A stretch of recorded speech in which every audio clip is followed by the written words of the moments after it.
Good morning, grandkids. Well, Inigo and I have come out for a walk Tiger today. Septim. That is a good one.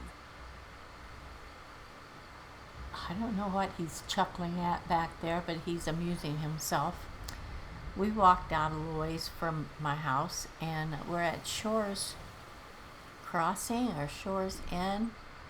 Uh, and I thought this would be a beautiful place to sit and read a book. And I asked him if he would like to just wander around and take it easy. And he said yes. So I don't know what he might do. But I'm going to sit down here and while I read to you, and we'll see what he gets up to. I don't know. Today I thought I'd read you a book about old ruins. It's called On Stepping Lightly, The Nordic Ruins of Skyrim. It's by Sigilis Justice. Dotting the landscape of Skyrim, the ancient Nordic ruins are a testament to the ingenuity of the Nordic people of the past. When constructing the final resting places of their noble class, these supposedly barbaric people proved quite the opposite, developing some of the most sophisticated and clever defenses ever encountered. Coupled with the presence of the fearsome Draugr, these tombs have become quite a challenge for the would-be treasure hunter. And I'll bet we all know about that, don't we? I know I do. The most often overlooked obstacles are the abundance of traps spread throughout the tombs, ranging from simple tripwire activated rock falls to complex pressure plate triggered dart traps. The Nords utilize these devices abundantly. Most of the traps can be avoided by simply looking for the trigger. I thought that was going to say by stepping lightly. Looking for the trigger mechanism and avoiding them, since they are most often placed in areas where distractions abound. Remember to keep your eyes on the floor. One of the keys to survival in a Nordic ruin is through the clever use of these traps to gain an upper hand against its denizens. In many cases, it's trivial to lure them across the triggering mechanisms in hopes that they'll fall victim to their own trap's effect. This advantage can come heavily into play when encountering an oil trap. How many of us has used these traps as a foil to catch them in? I have. I know you have. When we encounter an oil trap, using a ranged attack, lure your victim onto the oil and then loose an arrow at the fire pot hanging above. The moment the fire pot shatters, the entire pool of oil will ignite and engulf the enemy. We know about that, don't we? Just be certain that you're standing clear of the oil yourself, or else this trick could end your expedition in an untimely manner. And I've had my follower,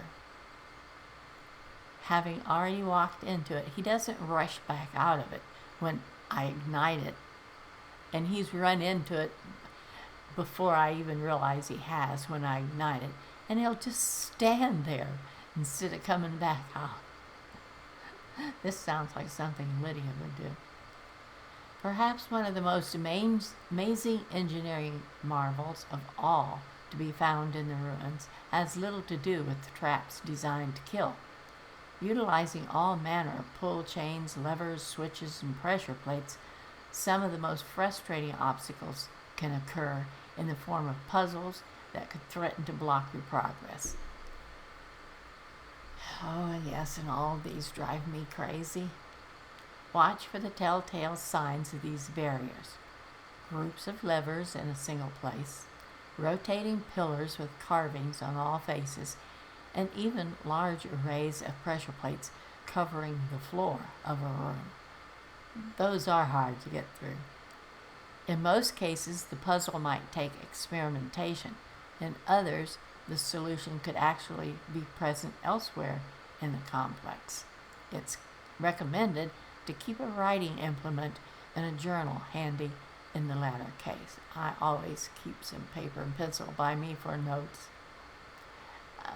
Talking about them pressure plates, many a time, I caution my followers, follow me and you won't step on them. They invariably step on them. Although Nordic ruins are commonly infested with, well, in the I don't know if it's going to mention it, but there's that other trap that's the spiked gate that swings back and forth if you trigger it. And you know who always gets stuck in that? Lydia, of course.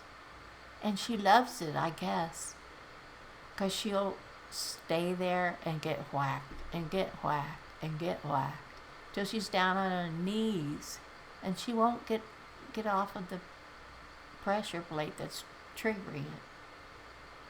I guess she loves it. I don't know. That's just Lydia. She won't be here at any of the book readings. Although Nordic ruins are commonly infested with vermin such as skeever and spiders, these creatures pale in comparison to the mighty Draugr. These horrific animated dead beings are commonly found as guardians in most of the tombs and will defend them mercilessly. Yes, sir.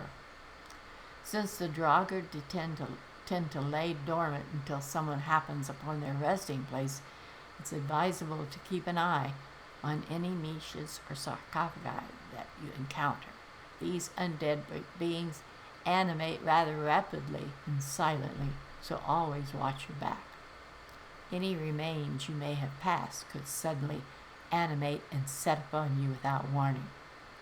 The perils of the Nordic ruin are not without reward, though. The burial chambers in some of the large complexes have been known to contain all manner of riches, from gold coins to even the occasional enchanted weapon or armor. Never dismiss the small ceremonial urns that dot the ruins. They are commonly filled with ancient offerings of great value. It seems like lately, I don't care how many days or weeks it's been between, mostly those burial urns are empty. I don't know why they're not refilling, but they don't seem to. There are rumors that most, if not all of these, oh yeah, I read that. But these have yet to be confirmed, that's true. While this might seem like a comprehensive guide to the ruins, there are certain to be dangers lurking within that remain undiscovered. I don't know. It seems like we've discovered just about everything in them. Just be sure to always enter these tombs with plenty of equipment and a good solid weapon by your side. With a bit of patience, a keen eye, and a light step, the Nordic ruin can bring you great wealth. Do without these simple safety measures, and you risk becoming a permanent resident like many before you. Okay, so that's on stepping lightly. And with that, Inigo and I will just sort of wander around in here some more and see what we might find. I'll bet there's spiders out here to be found. You think, Inigo? Oh, you're just going to wander around when you want to, not with me.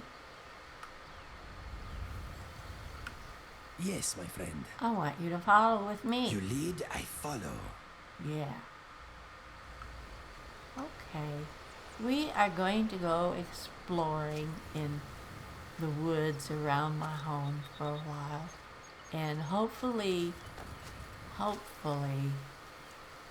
we won't run into these spiders. So we will talk to you next time, grandkids. Be sure and come back for the next book reading, and we will see you later. So bye-bye, grandkids.